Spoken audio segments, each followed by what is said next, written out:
All right, so you've given us a ton of stuff about Sonic the Hedgehog too. Yeah, looks like we've got reviews from critics, from like regular people who saw it. Yeah, and of course we've got IMDb. Oh, IMDb, the holy grail. It really is. And our goal today is to go through all of the Filter through the noise. exactly to figure out what this movie is about, what people thought about it. What worked, what didn't. Yeah, and ultimately, why should you care? Precisely. We want to give you the TLDR version, so to speak. Yeah, so Sonic the Hedgehog 2, obviously a sequel. This picks up after the first movie. Right, Sonic's still hanging out in our world. Still here, and I see IMDb mentions globetrotting adventure as a keyword. Oh yeah, they travel all over the place in this one. So that's going to be a big part of the story. Now, what about the plot itself? Well, IMDb gives us a pretty good summary. The big bad, Dr. Robotnik. He's back. Oh, he's back, and he's really embracing the whole Eggman thing now. I was going to say, he's looking a lot more like the Eggman we know. Definitely. Anyway, he's escaped that mushroom planet.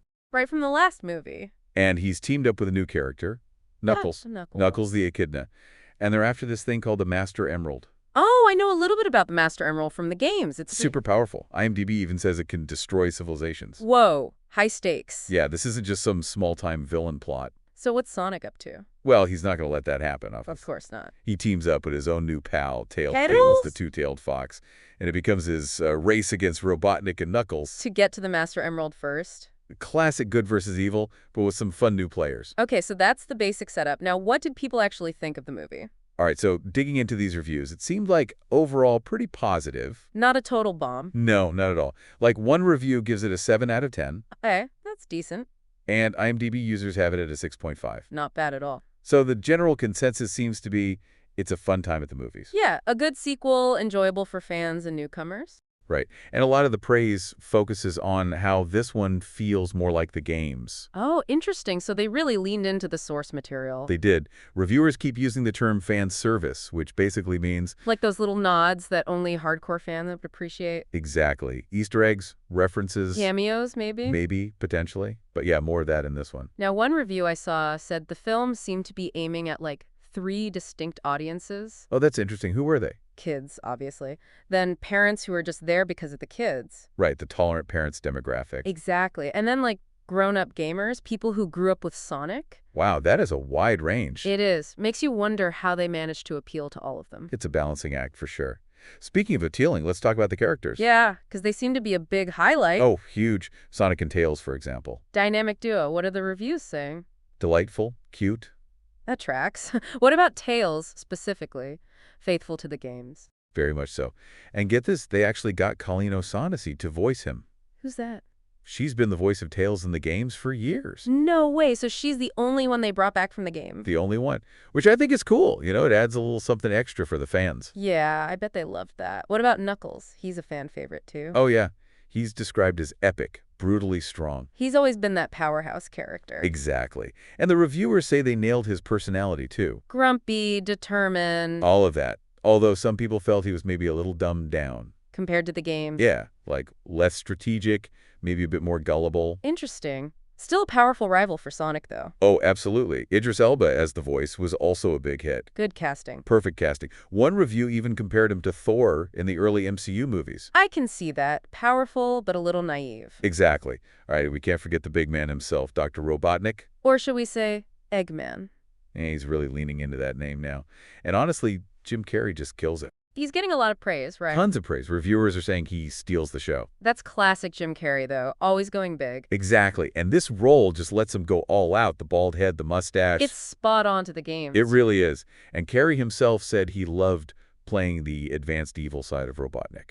I bet he had fun with that. Oh, I'm sure he did. All right, let's move on to the look and feel of the movie. Yeah, what about the visuals? CGI and all that. The general consensus is that it's a step up from the first one. So they improved.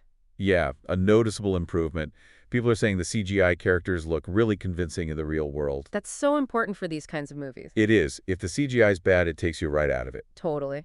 Oh, and one review pointed out something interesting about the colors. What's that? Like how Sonic is blue, Tails is orange, Knuckles is red. Primary colors. Right. And they were saying it might reflect their personalities. Oh, I like that. Blue for confidence, orange for, supportiveness, and red for anger.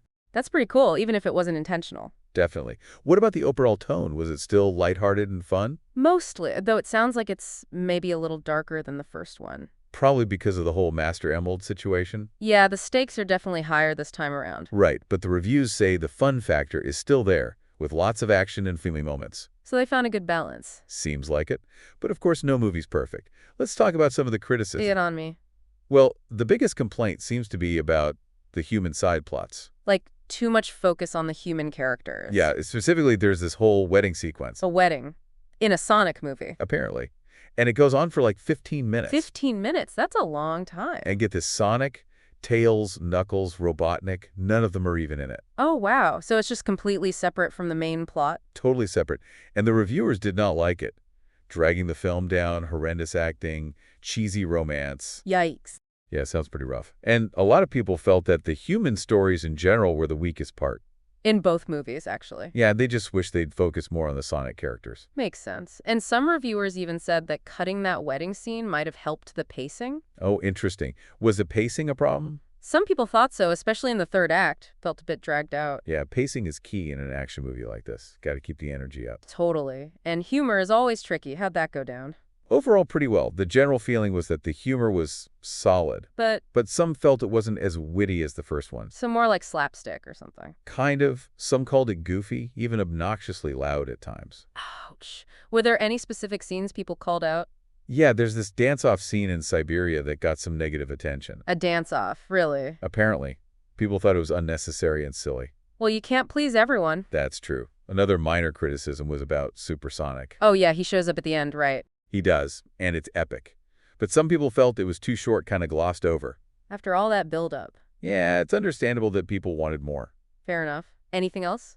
A listener actually wrote in with a question about Knuckles' accent. Oh, what about it? They felt like it was inconsistent throughout the film. I didn't notice that, but I'll have to pay attention next time I watch it. And lastly, some critics pointed out that certain scenes felt too similar to the first movie. Like they were rehashing old ideas? Exactly. For example, the Siberian lounge scene was seen as a retread of the Piston Pit scene from the original. Ah, I see. Well, it's always tough to make a sequel feel fresh while still giving fans what they loved about the first one. It's a tough balance. But despite those criticisms, it sounds like the movie was a hit with fans. Yeah, people are saying it's a big improvement over the first one, more faithful to the games. And way more fan service. Which is what the fans wanted. Exactly. They brought in iconic elements, locations from the games. And it made a ton of money. Box office success. Huge success. Some people are even saying this could be a turning point for video game movies. Oh, wow. Like, maybe they're finally figuring out how to do them right. That's the hope. And speaking of the future, that post-credit scene. Ooh, yeah, what about it? Big tease for the next movie. It looks like Shadow the Hedgehog is coming. No way. Fan favorite character. Massive fan favorite. So they're definitely thinking long-term with this franchise. I'm excited to see where they go with it. Me too. All right, let's wrap up with some quick facts from IMDb. Release date. April 8th, 2022. Runtime. 2 hours and 2 minutes. Rating. PG for action, violence, rude humor, and a bit of mild language. Production budget. $110 million. Box office. Over $405 million worldwide. Wow, that's impressive. Yeah, $191 million of that was just from the U.S. Domestically. All right, director. Jeff Fowler, same as the first one. Writers. Pat Casey, Josh Miller, and John Whittington. Music by. Tom Holkenborg, also known as Junkie XL. And starring. James Marsden, Jim Carrey. Ben Schwartz as the voice of Sonic.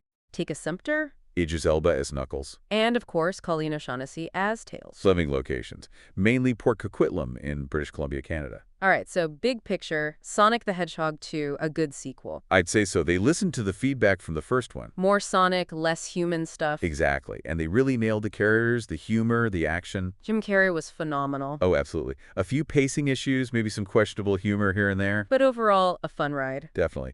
And for our listener who wanted to know all about this movie without having to read everything. We hope this deep dive was helpful. A good overview of the plot, the reception, the behind-the-scenes stuff. All in one place. Now, here's something to think about. We've seen how much people love these Sonic characters. Yeah, and Shadow's coming in the next one. So how do these future Sonic movies strike that balance? Between the human elements and the more fantastical stuff. Right. How do they satisfy both the hardcore fans and the general audience? That's a tough question. It is, and it'll be interesting to see how they handle it. Something to ponder. All right, thanks for joining us on this deep dive into Sonic the Hedgehog 2. Until next time. See ya.